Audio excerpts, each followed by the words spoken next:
Hello friends, अस्सलाम वालेकुम। Welcome to the next video. दोस्तों, जैसे कि हमने प्रीवियस वीडियो में आपको सिखाया था कि व्हाट इज़ कॉलम, तो एक बार फिर मैं रिपीट कर लेता हूँ कि कॉलम क्या है। तो कॉलम जैसे कि ये वर्टिकल लाइंस जो है ये कॉलम है। जैसे कि ये अगर मैं इसको कलर कर लूँ तो ये आपको समझ आए, ये कॉलम है, ये कॉलम ए है, ये कॉलम बी है, ये कॉलम सी है, इस तरह आगे डी ई एफ।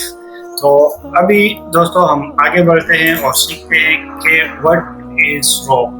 3 4 5 6 ये जो नंबरिंग नजर आ रही है इसको कहते हैं रोज। जैसे कि ये रो है, ये रो 1 है, ये रो 2 है, ये रो 3 है। इसको मैं कलर कर लेता हूँ ताकि आप लोगों को देखने में आसानी हो कि ये है रोज।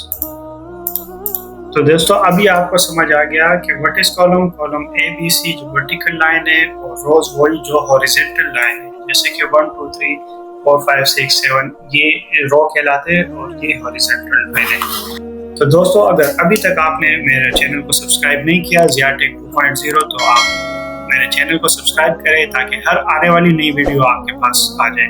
Thank you.